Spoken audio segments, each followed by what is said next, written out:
우리 하나님의 말씀을 함께 보도록 하겠습니다. 하나님의 말씀은 빌립보서 3장 1절에서 16절 말씀입니다. 빌립보서 3장 1절에서 16절 말씀 제가 봉독해 드리도록 하겠습니다. 여러분들이 앞에 그 스크린을 보든지 또 성경을 보든지 제가 성경을 봉독할 때 함께 이 말씀 자체로 은혜가 되는 귀한 시간이 됐으면 좋겠습니다. 제가 봉독합니다. 끝으로 나의 형제들아, 주 안에서 기뻐하라. 너희에게 같은 말을 쓰는 것이 내게는 수고로움이 없고 너희에게는 안전하니라. 개들을 삼가고 행악하는 자들을 삼가고 몸을 상해하는 일을 삼가라. 하나님의 성령으로 봉사하며 그리스도 예수로 자랑하고 육체를 신뢰하지 아니하는 우리가 곧 할례파라. 그러나 나도 육체를 신뢰할 만하며 만일 누구든지 다른 이가 육체를 신뢰할 것이 있는 줄로 생각하면 나는 더욱 그러하리니 나는 8일 만에 할례를 받고 이스라엘 족속이요 베냐민의 지파요 히브리인 중에 히브리인이요 율법으로는 바리새인이요 열심으로는 교회를 박해하고 율법의 의로는 흠이 없는 자라. 그러나 무엇이든지 내게 유익하던 것을 내가 그리스도를 위하여 다 해로 여길 뿐더러 또한 모든 것을 해로 여김은 내 주 그리스도 예수를 아는 지식이 가장 고상하기 때문이라. 내가 그를 위하여 모든 것을 잃어버리고 배설물로 여김은 그리스도를 얻고 그 안에서 발견되려 함이니 내가 가진 의는 율법에서 난 것이 아니요 오직 그리스도를 믿음으로 말미암은 것이니 곧 믿음으로 하나님께로부터 난 의라. 내가 그리스도와 그 부활의 권능과 그 고난에 참여함을 알고자 하여 그의 죽으심을 본받아 어떻게 해서든지 죽은 자 가운데서 부활에 이르려 하노니 내가 이미 얻었다 함도 아니요 온전히 이루었다 함도 아니요 오직 내가 그리스도 예수께 잡힌 바 된 그것을 잡으려고 달려가노라.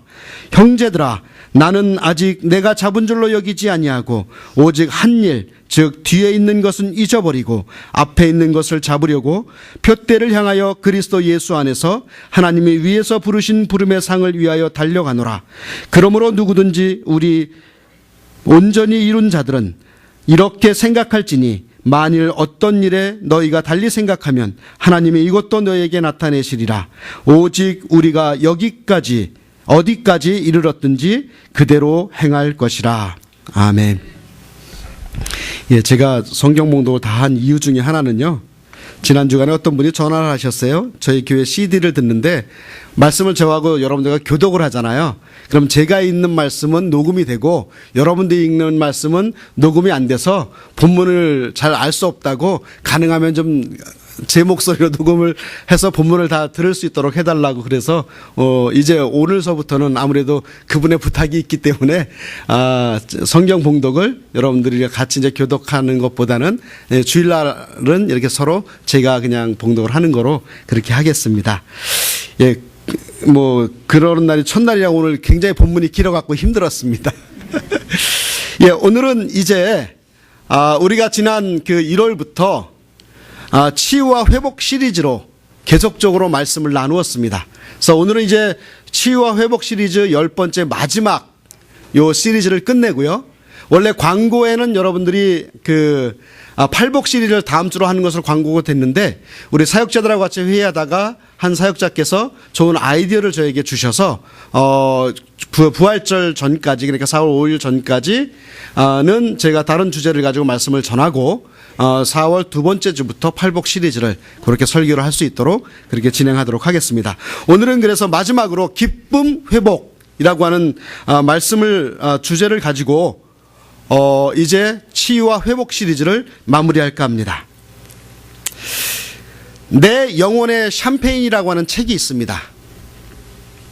이 책의 저자가 마이크 메이슨이라고 하는 사람인데 이 사람이 이 책에서 자기 자신에 대해서 이렇게 소개하고 있습니다. 나는 거의 평생을 불안한 우울증 상태로 살아온 신경과민의 사람이다. 자기 자신에 대해서 그렇게 표현했습니다. 그래서 그 저자는 처음부터 태어날 때부터 나기를 어두운 성격을 가지고 태어났습니다. 그래서 우울하고 어두운 성격 때문에 심지어는 20대 후반에 알코올 중독에 빠지고 말았어요. 그리고 하루하루 암담한 삶을 살다가 갑자기 어느 날 문득 이런 결단을 했다고 이야기합니다. 이제 나는 앞으로 90일 동안 주님 안에서 기뻐하겠다. 내가 이대로 살 수는 없다. 한번 앞으로 90일 동안 내가 주님 안에서 기쁘게 살아보겠다. 그런 결심을 하고 나서 그는 아주 흥미로운 실험을 하기 시작합니다. 자신의 천성적인 어둡고 우울한 기질과 그 막막한 환경을 뛰어넘어 90일 동안 주 안에서 기뻐하는 것이 과연 가능한지 직접 실험을 하면서 그 90일간 일기 쓰듯이 기록한 그리고 점검한 책이 바로 그 내 영혼의 샴페인이라고 하는 그 책입니다. 그래서 그는 90일 동안에 이제 자기의 삶이 이제 기쁘게 살겠다라고 결심해서 그렇게 살려고 노력하는 과정을 쭉 90일 동안 일기를 통해서 쓴 것이 이 책이라고 하는 것이죠. 여러분들에게 권합니다. 그래서 한번 여러분들이 가능하면 읽어보시면 좋겠습니다. 그런데 그 결과가 참 흥미로워요. 저자가 말하기를 자신이 그렇게 90일간 기뻐하기로 결단하고 실험해 보니까요, 실제적으로 마음속에 기쁨이 밀려오더라고 하는 거예요. 그렇게 우울증에 빠져 있었고 그렇게 어둠 속에 빠져 있었는데 내가 의지를 가지고 작정을 하고 내가 기뻐하겠다라고 한번 그렇게 살아보니까 기쁨이 몰려오더라고 하는 것이죠. 그래서 그렇게 찾아온 그 기쁨은 좀처럼 내 마음 가운데에서 떠나가지 않고 자기 내면 안에서 지속적으로 그 기쁨이 작동되더라고 하는 것입니다. 그 결과 놀랍게도 저자가 그분이 앓고 있었던 우울증이 치료되었다고 합니다. 그래서 저는 그렇게 생각해요. 이 기쁨은요, 우리의 감정일 수 있지만 기쁨은 우리의 의지도 굉장히 필요한 것이다. 내가 의지적으로 기뻐하겠다라고 그 마음을 먹고 있으면 그 의지로 인해서 기쁨이 몰려온다고 하는 것이죠. 그래서 기쁨은 저는 감정이기도 하지만 기쁨은 의지인 것 같아요. 제가 잘 아는 말이 있죠. 기쁘기 때문에 웃는 것이 아니라 웃으면 어떻게 돼요? 기뻐진다. 똑같은 이야기인 것 같아요. 사랑하는 여러분, 성경에서도 보면은요, 우리가 기뻐하는 것은 예수님의 명령입니다. 데살로니가 5장 16절에 보면 뭐라 그래요? 항상 기뻐하라. 명령하고 계시죠. 그래서 우리가 매일매일의 삶에 기쁨의 조건이 없어도 우리는 어떻게 해야 돼요? 기뻐하며 살아야 돼요. 여러분, 인상 쓰지 마세요. 한번 옆에 분들 한번 보세요. 예, 속으로 그럴 거예요. 이거 왜 맨날 시켜? 또 인상 쓰는 사람 있을 것 같아. 한번 여러분 보십시오. 인상 쓰고 있나? 웃고 있나?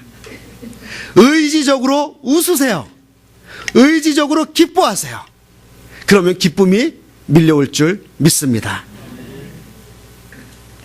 그런데 우리는 왜 이러한 기쁨을 소유하지 못하고 신앙생활을 한다고 하면서도 짜증을 내고요, 인상을 쓰고 심지어는 왜 고래고래 소리를 지르며 살아가고 있을까요? 바로 그 원인은요, 오늘 사도 바울이 이야기하고 있는데 빌립보서 3장 2절에 이렇게 이야기합니다. 개들을 삼가고 행악하는 자들을 삼가고 몸을 상해하는 일을 삼가라. 이 말씀이 무엇일까요? 구체적으로 어떤 의미가 있을까요? 이 말씀은 당시에 바리새인들의 신앙관과 신앙의 태도를 말하는 것이었어요. 그들의 신앙의 태도, 그들의 신앙의 모습을 보고 그들을 향하여 개들을 삼가고 행악하는 자들을 삼가라고, 몸을 상해하는 일을 하지 말라고 이야기하고 있는 것입니다. 바리새인들의 특징이 무엇인가요? 율법주의죠, 외식주의죠, 형식주의죠. 내용보다 형식을 강조하죠. 형식은 있는데 내용이 없는 모습을 볼 수가 있습니다. 요즘 말로 이야기하면 무늬만 수박인 호박과 같은 거죠. 이 당시의 바리새인들은 자기들만 의롭다고 생각했습니다. 그리고 거룩한 척 보이는 형식들을 많이 이야기했어요. 자기들만 올바로 율법을 지키며 신앙생활을 한다고 교만에 빠져 있었습니다. 그런데 그들은 겉으로 보기에는 거룩한 것 같지만 그들의 내면을 보면 온갖 교만 덩어리로 가득 차 있었던 것을 볼 수가 있습니다. 주님께서 그걸 싫어하셨던 거예요. 이 모습은 우리 중에 겉으로 보기에는 교회는 다니고 있고 예수 믿는 척은 하고 있지만 그 마음 깊은 곳에서는 예수를 믿는 기쁨이 전혀 없는 그런 우리들의 모습과 똑같다고 하는 것입니다. 겉으로 보기에는 예수 믿는 사람 같아요. 겉으로 보이기에는 한마음교회 성도 같아요. 근데 그 마음에 기쁨이 없어요. 기쁨이 없어요. 왜 그럴까요? 우리의 신앙생활이 왜 그렇게 기뻐하지 못하는 이유가 어디 있을까요? 신앙생활의 형식과 모양은 있는데요, 그 안에 내용이 없기 때문에 그래요. 제가 저희 아내와 고등학교 2학년 때 만나서 친구로 지내다 연애를 하고 결혼을 했습니다. 그때가 1991년 11월 9일입니다. 그 당시에 신혼여행을 제주도로 다녀왔어요. 예?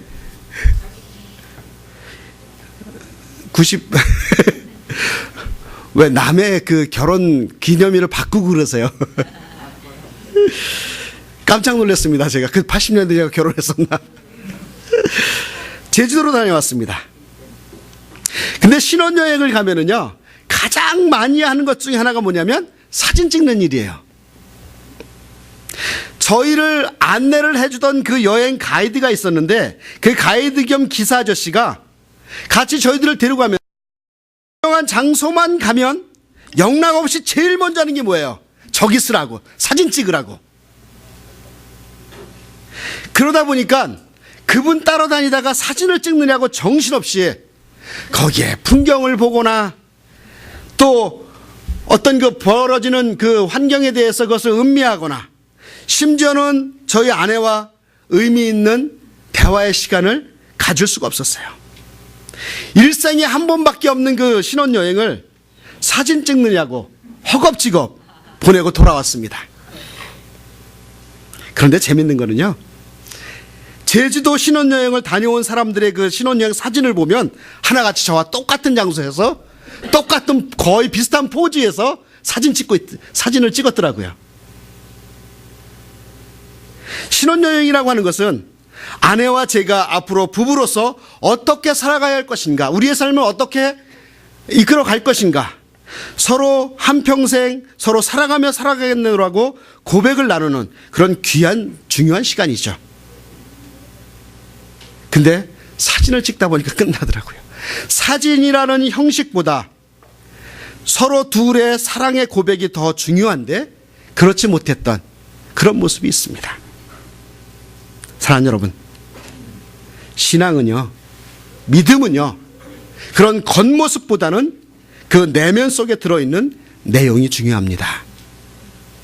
겉만 번들어난 모습 속에서는 기쁨이 전혀 나올 수가 없습니다. 오늘 본문 말씀을 통해서 어느 때였는지는 잘 모르지만 우리 마음 가운데서 사라져버린 그 기쁨을 회복하는 이 시간이 되기를 주의 이름으로 축원합니다. 겉만 번들어난 형식을 버려버리고 우리의 내면 속에 그 기쁨을 찾는 오늘 이 시간 되기를 주의 이름으로 축원합니다. 사진만 찍으러 돌아다니는 것이 아니라 둘의 관계 속에서 그 내용이 꽉 차는 그런 의미 있는 신앙의 회복이 있기를 주의 이름으로 축원합니다. 우리가 그러한 기쁨을 회복하려면 첫 번째 따라합시다. 성령으로 예배드립시다. 다시 한번 성령으로 예배드립시다. 예, 우리가 그러한 기쁨을 회복하려면 먼저 성령으로 예배드려야 됩니다. 오늘 3절 앞부분을 보면 하나님의 성령으로 봉사하며 라고 이야기하고 있습니다. 그런데 여기에 사용된 봉사라고 하는 단어를 찾아보니까 대부분 모든 성경의 번역본들을 보면 거기에 월십이라고 표현되어져 있어요. 월십이 뭐예요? 예배죠. 이 말은 다시 말해서 하나님의 성령으로 무엇하라? 예배하라. 그 이야기입니다. 저의 신앙생활에 또 목회의 경험에 비추어 보면 우리가 신앙생활을 함에 있어서 기쁨이 사라진 첫 번째 증거가 뭐냐면 예배에 나오지 않아요. 우리 마음속에 기쁨이 없어지면 가장 먼저 나타나는 현상이 뭐냐면 예배에 나오지 않아요. 그래서 우리들에게 있어서 예배의 현장을 지키지 않으려고 하는 낌새가 있다면 그것은 기쁨이 사라져서 영적 침체가 왔다는 신호탄인 것을 기억하시길 바랍니다. 그럴 때 우리가 어떻게 해야 될까요? 억지로라도 의무적으로라도 더욱더 예배를 참석하려고 하는 필사적인 노력이 필요해요. 그렇게 해서 예배에 참석을 하게 되면 어떻게 돼요? 기쁨이 찾아오잖아요. 즐거움이 찾아오잖아요. 내 마음 가운데 있는 문제가 풀어져 나가잖아요. 억지로라도 여러분들이 의도적으로 의지적으로 예배에 참석하십시오. 그런데 그렇게 예배를 드리면 기쁨이 찾아오는 이유가 무엇일까요? 이사야서 43장 21절에는 그 이유를 이렇게 이야기합니다. 함께 읽어볼까요? 시작. 이 백성은 내가 나를 위하여 지었나니 나를 찬송하게 하려 함이니라. 자, 인간의 존재 목적이 뭐라고요? 찬송하라고 했어요. 즉 예배드리라고 하는 그 존재 목적이 있어요. 예배를 드리기 위해서 하나님이 우리를 만드셨다고 하는 것입니다. 결국 우리 인생의 목표는 하나님께 예배를 드리는 것입니다. 예배를 드리면 기쁨이 오는 이유가 무엇이냐면 우리가 그렇게 만들어졌기 때문에 그래요. 오늘 말씀을 보니까 그렇잖아요. 우리를 만드신 분이 우리가 예배를 드리면 기쁨이 충만하도록 만들었기 때문에 우리는 예배를 통해서 기쁨을 회복하고 능력을 공급받게 될 줄 믿습니다. 요한복음 4장 23절 24절 우리가 너무나 잘 알죠. 하나님이 찾는 사람이 바로 이런 사람이라고 주님께서 말씀하십니다. 우리 한 목소리로 함께 읽어볼까요? 시작. 아버지께 참되게 예배하는 자들은 영과 진리로 예배할 때가 오나니 곧 이때라. 아버지께서는 자기에게 이렇게 예배하는 자들을 찾으시느니라. 하나님은 영이시니 예배하는 자가 영과 진리로 예배할지니라. 하나님이 찾는 사람이 누구라고요? 예배하는 사람입니다. 하나님은 자신이 지은 목적대로 살아가는 사람, 그 예배하는 사람을 오늘도 찾고 계신 줄 믿습니다. 사랑하는 여러분, 인류 역사의 최초의 택한 백성과 버림받은 백성이 갈라지는 일이 무엇 때문에 일어난 줄 아세요? 가인과 아벨을 통해서 보면 아벨은 인정을 받고 가인은 버림받았습니다. 왜 그랬어요? 그것의 갈림길은 예배에 있었어요. 예배에 성공하면 기쁨이 충만한 인생이 되어지고 예배에 실패하면 완전히 몰락되어지는 그런 인생이 되는 것이 진리입니다. 저는 그렇게 생각해요. 세상 만사가요 다 예배에 달려 있어요. 예배에 달려 있습니다. 그러므로 우리의 삶의 기쁨이 사라지면 여러분 부탁드리건대 의지적으로 예배에 나오십시오. 수요 예배에 나오시고요. 주일 예배에 나오시고요. 또 금요 기도회에 나오세요. 근데 우리는 어때요? 주일날 아침에 부부가 싸웠어요. 싸웠다고 기분 나빠요. 막 교회 가도 어떻게 해요? 뭐라 그래요? 기분 나빠서 교회 안 간다고. 기분 나빠서 교회 안 간다고. 아니 자기 기분 나쁜 거하고 교회에 나와서 예배하는 거하고 무슨 차이가 있어요? 왜 그래요? 그럴수록 더 의지적으로 주 앞에 나와서 예배 드려 보십시오. 싸운 부부가 둘이 앉아서 예배 드리다가 나갈 때쯤 어때요? 예배를 통해서 주님께서 주시는 기쁨으로 마음이 많이 수그러져서 가잖아요. 나가면서 손도 잡아줄 수 있잖아요. 그게 예배의 능력입니다. 여러분, 여러분들이 이 예배는 여러분들이 기분 나쁘다고 해서 또 기분 좋다고 해서 나와도 되고 나오지 않아도 될 그런 성격의 것이 아닙니다. 예배는 우리의 생명과도 같은 것이고요. 우리의 의지적으로 예배에 참석하는 것이 우리에게 기쁨이 있는 것입니다. 그런 저와 여러분들 되시기를 주의 이름으로 축원합니다. 그래서 먼저 예배의 자리를 회복하시는 저와 여러분들이 되었으면 좋겠습니다. 이제 두 번째, 우리가 기쁨을 회복하려면 같이 따라서 해봅시다. 예수님만 자랑합시다. 예수님만 자랑합시다. 예, 기쁨을 회복하기 위한 두 번째는 예수님만 자랑하세요. 우리가 예배 가운데 얻은 그 회복도 있지만, 기쁨도 있지만, 우리가 기쁨을 회복하는 방법은 예수님만 자랑하는 거예요. 3절 말씀을 중간에 보면 예수로 자랑하고 라고 이야기하고 있습니다. 바울이 예수를 자랑하면 기쁨이 찾아온다는 사실은 자신의 경험을 통해서 자신의 삶을 근거로 이야기하고 있습니다. 그는 자신의 기쁨의 요소를 자신 안에서 얼마든지 찾을 수 있는 그런 사람이었어요. 인간적으로 생각했을 때 이 사도 바울은요, 자기가 가지고 있었던 자기의 인간적인 조건들만을 통해서 우리가 생각하는 기쁨을 누릴 수 있었던 사람이었었어요. 그렇잖아요. 4절을 보시기 바랍니다. 그러나 나도 육체를 신뢰할 만하며 만일 누구든지 다른 이가 육체를 신뢰할 것이 있는 줄로 생각하면 나는 더욱 그러하니라. 육체적으로 기쁨을 얻을 만한 조건이 다른 사람보다 더 많다는 얘기예요. 그래서 바울은 인간적으로 자랑할 수 있는 조건이 아주 많았습니다. 어떤 조건들이 있었어요?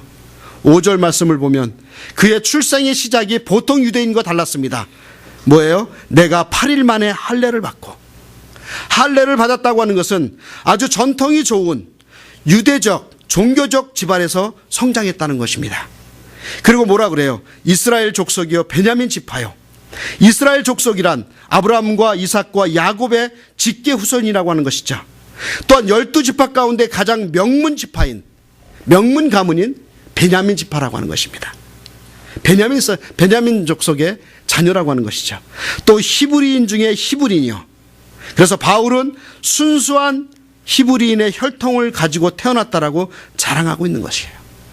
이것만으로 봐도 나는 충분히 내가 가지고 있는 것을 가지고 기쁨을 누릴 수 있을 만한 사람이다, 그런 존재다라고 이야기하고 있는 것이에요. 그런데 그가 이렇게 자신의 기쁨의 근원이라고 생각했던 모든 것들을 다 포기해버리잖아요.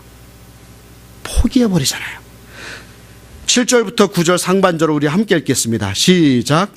그러나 무엇이든지 내게 유익하던 것을 내가 그리스도를 위하여 다 해로 여길 뿐더러 또한 모든 것을 해로 여김은 내 주 그리스도 예수를 아는 지식이 가장 고상하기 때문이라. 내가 그를 위하여 모든 것을 잃어버리고 배설물로 여김은 그리스도를 얻고 그 안에서 발견되려 함이니. 사랑하는 여러분, 그렇게 인간적으로 완벽한 기쁨의 근원을 가지고 있었던 그 사도 바울이 무엇 때문에 지금까지 자신의 기쁨의 근원이었던 모든 것들을 다 배설물로 여겨버리는 그러한 혁명적인 사건이 일어났을까요? 왜 그랬을까요? 왜 그가 그 모든 것들을 그렇게 버릴 수 있을 만한 기쁨을 또 찾았을까요? 더 큰 기쁨을 찾을 수 있었을까요? 그것은 오늘 말씀을 보니까 예수님을 만났기 때문에 그렇다고 이야기합니다. 지금까지 자신의 기쁨의 근원이었던 모든 것들이 주님을 만나자 다 쓰레기로 변한 것입니다. 이 땅에서의 진정한 삶의 의미를 깨닫도록 허락해 주신 그 예수 그리스도, 그분이야말로 그의 인생에서 새로운 기쁨과 행복의 진정한 이유가 될 수 있었던 것입니다. 그것이 기쁨이라고 하는 것이에요. 그것이 기쁨. 유명한 예화 하나를 소개할게요. 여러분들이 아마 알고 있는 분들도 있을 텐데, 현대에 가장 영향을 미치고 있는 빌리그리암 목사님과 평생을 동역한 조지 베브리 쉐어라고 하는 복음성가 가수가 있습니다. 유명한 가수죠. 그는 1931년에 미국의 보험회사에서 일하던 중에 그는 라디오 공개방송에서 노래할 수 있는 기회를 얻게 됐습니다. 그가 들려준 그 저음의 바리톤은요, 방송을 통해 전 미국 국민에게 울려 퍼졌고요. 그 노래에 매료된 많은 사람들이 끝없는 박수갈채를 보냈습니다. 그는 그 일로 인해서 갑자기 유명 스타가 되었고 여러 방송사에서 끊임없는 계약 제의가 들어왔습니다. 앞으로 그의 인생은 출세와 돈이 보장된 스타의 길을 걷게 된 것이죠. 그런 이야기를 들은, 그런 제안을 들은 그가 그럼에도 불구하고 그의 마음 한켠에는 왠지 기쁨보다는 두려움이 밀려왔습니다.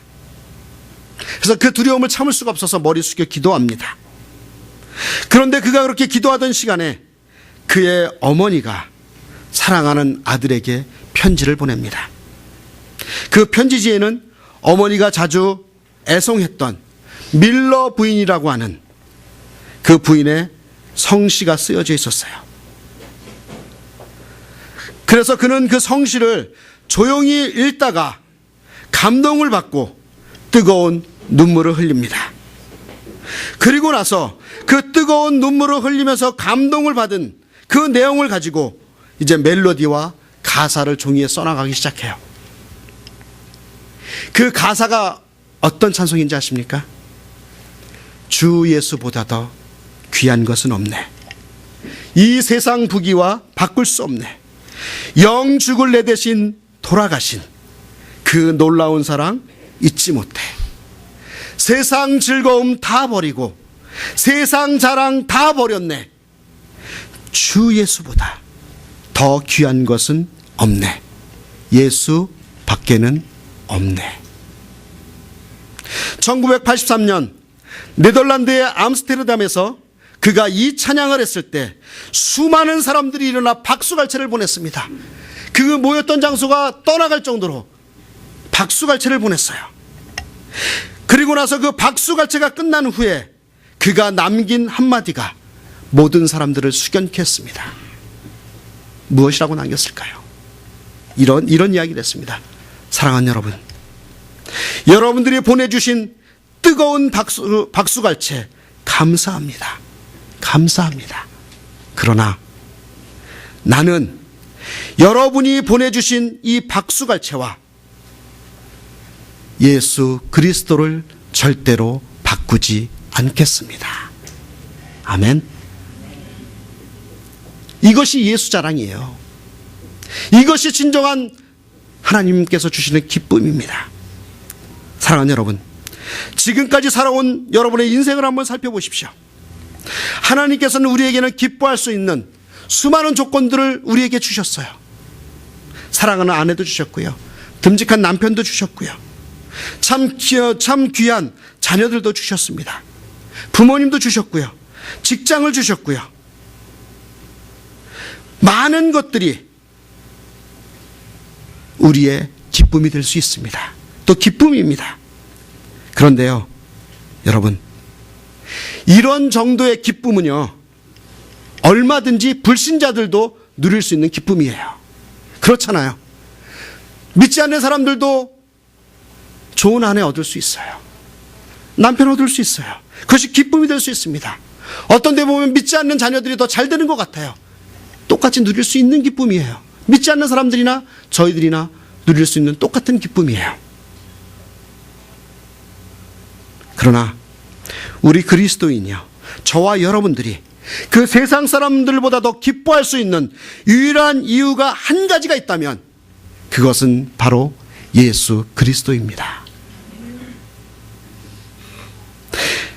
그분이 나의 죄를 위해서 용서하셨고 나를 있는 모습 그대로 받아주셔서 하나님의 아들과 딸로 불러주셨고 나에게 영원한 생명을 주셨으며 이 세상 떠난 후에 삶에 대한 확실한 소망을 주셨고 또 이 땅에서 우리가 살아가야 될 삶의 의미와 존재 이유를 가질 수 있도록 해주신 분이 바로 예수 그리스도이십니다. 그렇기 때문에 우리가 기뻐할 수 있는 유일한 이유는 뭐예요? 예수님 때문입니다. 그 예수님을 우리는 이 사도 바울과 같이 자랑해야 돼요. 그럴 때 우리에게 기쁨이 있습니다. 오늘 우리가 행복할 수 있는, 기쁠 수 있는 이 황홀한 행복의 원인이 예수님 때문인 것을 우리가 기억하고 이 기쁨을 회복하시는 저와 여러분들 되시기를 주의 이름으로 축원합니다. 정말 축원합니다. 예수님 때문에 우리가 기뻐하자고요. 세상적인 조건들 그것이 아니라 예수님 때문에 기뻐하는 저와 여러분들이 되었으면 좋겠습니다. 그 예수님을 자랑했으면 좋겠습니다. 마지막으로 세 번째, 우리가 기쁨을 회복하려면요, 따라서 해봅시다. 하나님의 사명을 이루는 삶을 살아갑시다. 무엇을 이루자고요? 예. 빌립보서 3장 13절 14절 오늘 본문 말씀을 같이 읽겠습니다. 시작.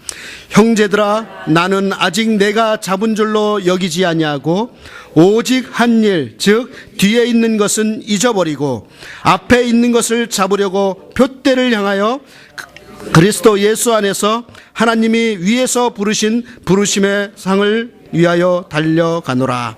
아멘. 한마디로 이야기하면 그리스도의 푯대를 향한 삶이 될 때 기쁨이 온다고 하는 것입니다. 그리스도인의 기쁨은 삶의 그 목표가, 그 자체가 예수님을 향하고 있을 때 기쁨이 찾아올 줄 믿습니다. 사랑하는 여러분, 과연 여러분들과 제가 이 세상을 살면서 무엇 때문에 지금 살고 있죠? 참 원초적인 질문이고 참 어떤 면에서 답답한 질문일 수 있어요. 여러분들, 우리가 이 세상에서 무엇 때문에 지금 살고 있습니까? 아마 오늘 이 땅에 사는 많은 사람들은 이런 고백을 할 거예요. 내가 사는 목적은 돈이다. 내가 사는 목적은 자식이 잘 되는 것이다. 내가 사는 목적은 명예이다. 그런데 여러분, 그 모든 목적들은요, 이런 모든 것들은 이 세상을 떠날 때에 우리는 한 가지도 소유할 수 없어요. 다 잃어버린다고 하는 것이죠. 유명한 그 실존주의 철학자 샤르트르가 죽음을 눈앞에 두고 있을 때 누군가 그에게 물었습니다. 지금 죽음을 맞는 소감이 어떻습니까? 그랬더니 그는 짤막한 한 문장으로 이렇게 대답합니다. 나갈 길이 없다. 나갈 길이 없다. 그러나 대조적으로 유명한 전도자였던 D.L. 무디에게 죽음을 맞이하는 느낌을 똑같이 물었을 때 그는 두 손을 높이 들고 이렇게 이야기합니다. 땅은 물러가고 하늘 문이 열려온다. 이 세상의 모든 것들은 이제 물러가고 무엇이 열려요? 하늘이 열려온다. 여러분, 이것이 우리 인생의 목적이 아닙니까? 우리가 달려가야 할 그 길이 아닐까요? 우리는 과연 이렇게 멋진 삶을 어떻게 살 수 있을까요? 무디는 어떻게 그렇게 살 수 있었을까요? 한 가지예요. 하나님의 사명이 있었기 때문에 그렇습니다. 그렇다면 저와 여러분들은 어떤 사명이 우리에게 있을까요? 아니, 그리스도의 사명은 무엇일까요? 12절 후반부에 보면 이렇게 이야기합니다. 오직 내가 그리스도 예수께 잡힌 바 된 그것을 잡으려고 달려가노라. 예수님을 향하여 달려가는 것이 우리의 사명인 줄 믿습니다. 주님께서 주신 그 뜻을 이루어드리기 위해서 열심히 달려가는 것이 우리의 사명인 줄 믿습니다. 14절에도 보면 이렇게 이야기합니다. 푯대를 향하여 그리스도 예수 안에서 하나님이 위에서 부르신 부르심의 상을 위하여 어떻게 한다? 달려가노라. 앞에 있는 푯대를 향하여 그리고 부르심의 상을 향하여 달려가는 것이 우리의 사명인 줄 믿습니다. 여러분, 여기에서 달려간다라고 하는 이 단어는요, 뒤를 돌아보지 않고요, 최선을 다해, 힘을 다해, 목숨을 다해 힘껏 뛰어간다는 의미입니다. 여러분, 목숨을 다해 힘껏 뛰어가는 것, 이것이 우리의 사명을 이루는 일인 줄 믿습니다. 우리가요, 다른 사람들을요, 조금만 섬기면 불평이 생겨요. 그러나 내 생명을 다해서 자기 자신을 포기할 수 있을 때까지 최선을 다해 한번 섬겨보십시오. 그러면 참다운 주님께서 주시는 기쁨이 있어요. 여러분, 대부분 우리가 어떤 면에서 교회에서 봉사하다가 시험에 들곤 합니다. 그냥 조금 봉사하다가 시험에 들어요. 문자 그대로 왜 그래요? 우리는 대부분 조금 봉사했기 때문에 시험에 들어요. 우리 자신을 드리면서까지, 우리 자신을 잃어버릴 때까지, 우리의 최선 모든 것을 다할 때까지, 그렇게 포기할 때까지 한번 섬겨보십시오. 그때 느낄 수 있는 그 순전한 기쁨, 그것이야말로 저와 여러분들이 누려야 될 진정한 기쁨인 줄 믿습니다. 여러분, 이런 표현이 그렇지만 선무당이 사람 잡는다고요? 조금 봉사하고요, 조금 신앙생활하고요, 조금 발 담그고 항상 고민이에요. 항상 기쁨이 없어져요. 여러분들의 전 존재를 주 앞에 드려보십시오.